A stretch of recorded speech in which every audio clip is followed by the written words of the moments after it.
Happy Blue White Weekend, Penn State fans. I'm Ryan Snyder. He's Sean Fitz. Excuse me. And it has finally arrived. Blue White Weekend, massive recruiting weekend. We got football to talk about in the days ahead. I'm sure James Franklin will give us a good update on spring practice. Not that he hasn't been throughout, but we'll get a lot of good talk here coming out of the Blue White game in the days ahead. But before we get to that, we have to talk about recruiting because this is setting up to be an absolutely massive weekend. It is Friday morning where we were recording this. Our list at BWI is up to 80-plus players and counting. And the most impressive part is that 40 of those players already hold a scholarship offer from the staff.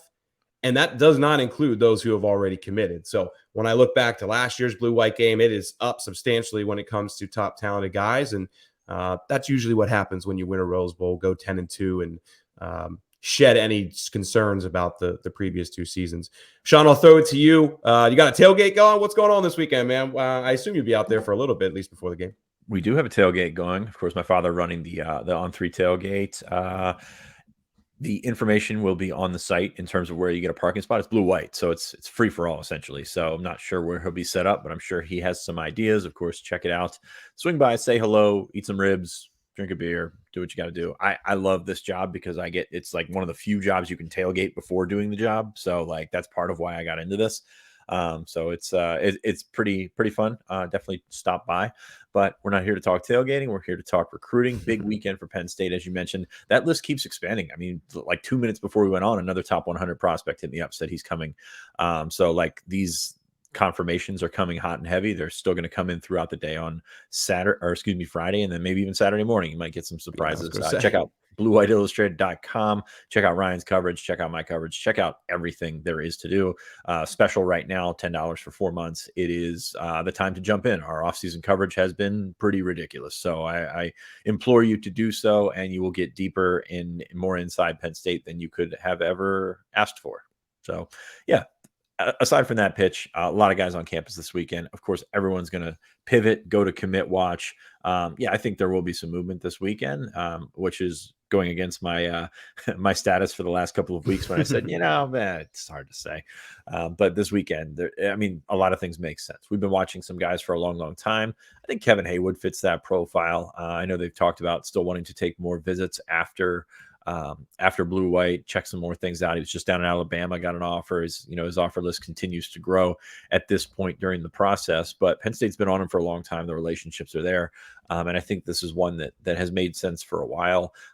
Haywood is a guy that could really project well as an offensive tackle, athletic kid, a ways to go in terms of tape, but like that's pretty much anybody that you're going to find. I mean, he's 6'7", legit, can move. He's got some defensive line highlights that are encouraging in terms of like his long-term projections about being an athlete on the edge there. So you like where Penn State stands with Haywood.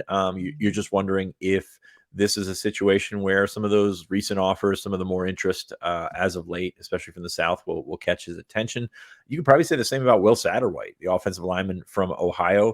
This is a guy that we've pegged as a potential Penn State commit. We've had RPM picks in for Satterwhite. At least I do. I don't know if Ryan put his in or not. We do. We both do. We both do. Okay. Then this is a guy we've been watching as an interior offensive lineman for a while. Really, really good player.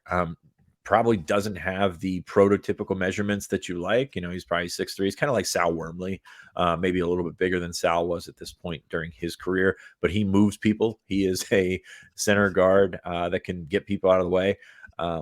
He's kind of in the same boat as Haywood in that he went down south. Alabama offered, Clemson just offered the other day.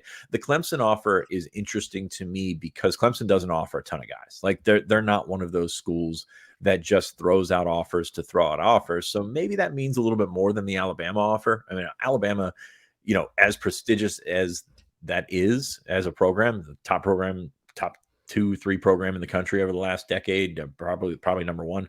But like they do throw out a lot of offers, and they do throw out a lot of slowdown offers, which is guys that are about to commit, guys that put out lists and things like that. And then all of a sudden a Bama offer pops up in their inbox and they're excited about it. And, does it eventually change where they're going to end up? Maybe not. But at the same time, it does make you stop and think. I mean, Ryan, if you got an Alabama offer, you would stop and think, no matter if you just talk. I'm committing tomorrow, brother. Well, you were 5'9". their defensive GA who just said, "Yeah, you got an offer that works." So there's a little bit more that goes into that, but I think that's really interesting is how that has all come together. And these are two guys that we've been watching for a long time. We have picks in for Penn State, so they just kind of make sense. No doubt. Satterwhite just did 7 visits in 12, 13 days, I believe it was, to Southern schools. Georgia was another one that just offered him in April 11th. What was he out? He was also at Tennessee, Louisville. You mentioned Clemson, Auburn, and he did do Cincinnati and the beginning of March. So a lot of different offers there. A lot to give him something to think about. The thing I come back with Satterwhite is the one thing he tells every reporter from every school: education is incredibly important, program culture, that family atmosphere. I mean, he continues to stress that to everybody, and I have no doubt about it that Penn State has to be one of those top 2 or 3 with him because of those reasons. So I still feel good there. With Haywood is very interesting too. Of course, his sister goes to Penn State. There's just a lot of, I don't want to say conflicting info, but it's just family is kind of saying, hey, we're going to continue to take visits. And then behind the scenes, we have people telling us that he's maybe a little worn out from the process and could potentially end it here sooner than later. So just kind of different things there. And that's why both those guys are on commitment watch, not a lock or anything like that, but certainly 2 guys that we'll be watching very closely. We got to talk about 2 2025 guys real quick too. Quanell Farrakhan, both, and Keandre Barker. Barker's a running back. Farrakhan is a wide receiver. Both of them play at the Woodlands, which is a school in Texas. Barker's actually originally from Arkansas, and he's going to transfer to that school this year. These guys have made it very clear for a handful of weeks now that Penn State is their top school.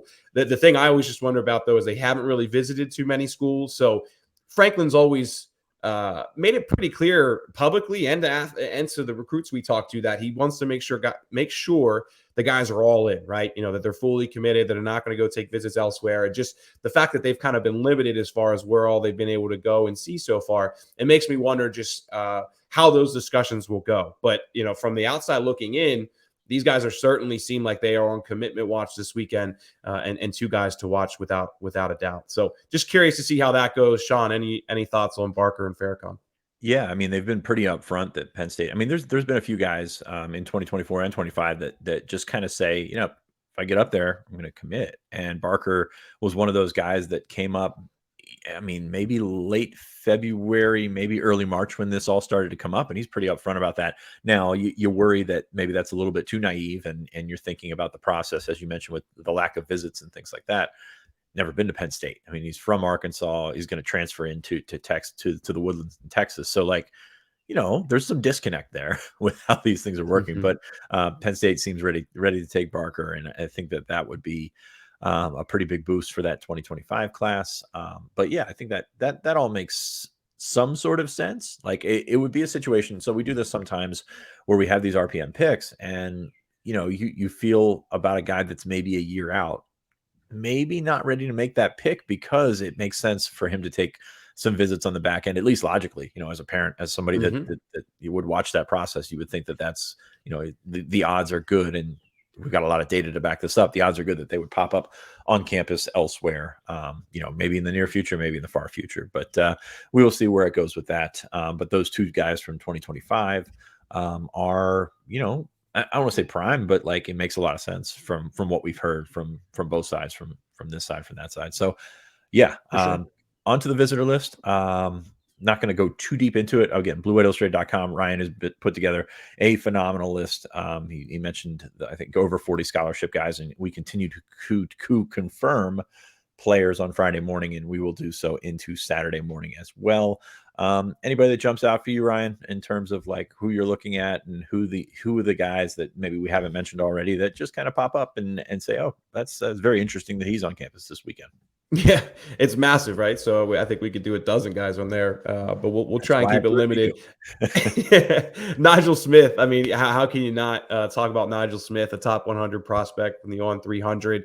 If you look at his on 3 industry rating too, it's number 74. So this is a player that all 4 sites have basically in their top 125, 150, and a couple sites top 100 in the nation. So Nigel came up, I believe was it earlier this year, or was it? I can't remember if it was at the end of the season or in January. I think it was in Okay. Actually, yeah, you're right. It was a game at the end of November. He spoke very highly of Penn State, but he's been also all over the place too. I mean, he's been to multiple visits to Ohio State, Texas A&M. If you just look at his offer sheet, it's incredibly impressive. Oklahoma's hosted him a bunch of times as well. So getting him back is massive. He's been very open with the media about his recruitment as well. So I feel like he's a player we have a pretty good feel for. I do think that Penn State can possibly get an official visit from him. Just kind of curious to see how this weekend goes and where things progress from there. Just because, again, when I look at this list, Ohio State, Texas, Texas A&M, Oklahoma, and he's visited Oklahoma 7 times now, A&M 6 times, Ohio State 6 times, Texas 5 times, and obviously this is only his second visit to Penn State. But Penn State's making a big surge here. Of course, you have Deion Barnes now as the defensive line coach. I think that'll be a big point of emphasis this weekend with Nigel Smith. So one other guy too, real quick, Sean, I'll talk about Jason Robinson, wide receiver from Long Beach Poly. He plays in Long Beach Poly in California, originally from Houston, Texas. He's another, I think he tweeted out there, put it out there publicly. On3 has him as a 3-star at the moment. He's another guy who's been pretty active with visits. Penn State has offered him. He's been at USC a ton, obviously, as you would expect. Notre Dame, I know, just recently got him on campus. Heard a lot of positive talk about his visit to Notre Dame. This will be his first trip to Penn State. I think Arizona State. I think he went to Cal. I think maybe Syracuse as well. There's a couple other recent visits. So just a guy they haven't had on campus. Whenever they're getting California guys to travel across the country for a visit, we're going to mention him here. But certainly a player to watch. Where he's at on that wide receiver board, I don't know. They've offered like 60 plus guys now, so it's kind of hard to figure that board out. But certainly, I think he's probably in that. Certainly in the top half of that, and whether he's a top 10, top 15 kind of guy, I think this visit will really help us determine that. And you look around the list and a lot of regions, states represented, California, you just mentioned, Texas, obviously, Nebraska, Wisconsin, just kind of all over the place. Wisconsin's interesting. Donovan Harbor, offensive lineman from Catholic Memorial, tweeted he's coming this morning. I think it's interesting to watch. Penn State, obviously, with Garrett Sexton, has made some moves in Wisconsin. I don't know if they've made it a priority, but they've had more Wisconsin kids on campus this spring than I can remember in recent memory. Corey Smith also fits into there, the running back. We're showing you Harbor highlights, but he's the running back carrying the ball. Corey Smith from Catholic Memorial, he was on campus a couple of weeks ago. He's coming back for the spring game. That's interesting to me. That's a heck of a data point when you take into account the other spring games going on this weekend, the other options that he would have to check out. Wisconsin's not an easy trip. So that's that to me puts a light on, and we're going to see what Mr. Smith says about that. Just going down the list, anybody that jumps out. Jeray Hawkins will be back this weekend. Wide receiver from IMG Academy, originally from Fredericksburg, Virginia, played at Wheeling, West Virginia. There's a lot of traveling in this class, by the way. A lot of guys that are in one spot Yes. and then they're from another spot. There's a lot to like there. Also, a bunch of kids on campus on Friday, as is always the case. Ryan's had a list all week. So check that out. 2025. You mentioned the Texas kids. Brady O'Hara is an interesting one to me, the tight end from North Catholic in Pittsburgh. He's been on campus a few times. Size checks out. There's a lot to like there. And then Keldon Ryan, quarterback from Texas, is going to be on campus all weekend.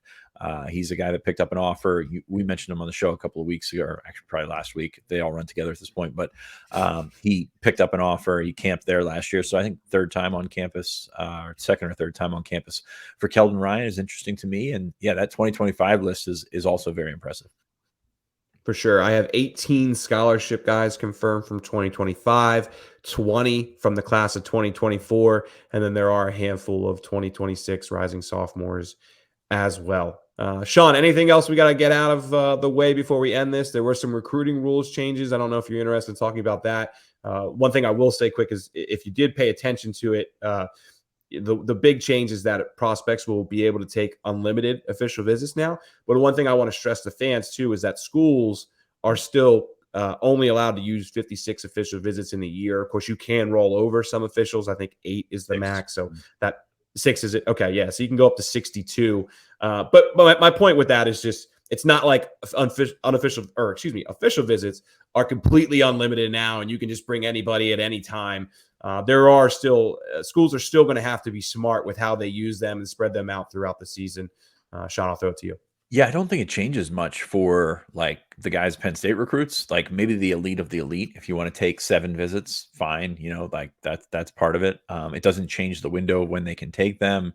But yeah, you're right. Like the schools will still control who gets an official visit. Like I think when it came out, and you saw unlimited official visits. You could just think, okay, I can go wherever I want, whenever I want. That's not really the case. I think it's just going to be limited to the top guys. And to be honest with you, like you don't you don't need 7 official visits. You don't need 8 official visits. Like that's just a little bit on top at there, a little bit over the top at this point. So I don't think it changes all that much. I think it's pretty sensational. Like I don't think it changes much in the grand scheme of things, especially at Penn State when you're regulating who can get official visits, what positions get official visits, and that's kind of how they work it. So I don't think it changes all that much with Penn State right now. No, for sure. One thing I will say actually though is I'll be curious to see if more guys do May and April. You know how it's like every school has kind of shifted guys to June, right? And that's because they're busy, right? They got spring going on, May's the evaluation period, so they're not around. So every school across the country now is really trying to focus on June for officials, but technically you can take them in April now. So I will just be curious to see if more recruits are pushing for April, and maybe schools are a little more interested in hosting guys for official visits for blue white games and things like that. But all right, guys, $10, 4 months subscription right now. The deal will last, I think, a couple days. I think it's through Sunday. Don't miss out on it, guys. I promise you. I know spring practice is about to end, but there's a lot going on with the evaluation period. That subscription plan goes through June as well, which is, I don't know. I think I might retire after June. It's going to be so hectic this year. But yeah, we have a lot to offer here in the days and weeks and months ahead.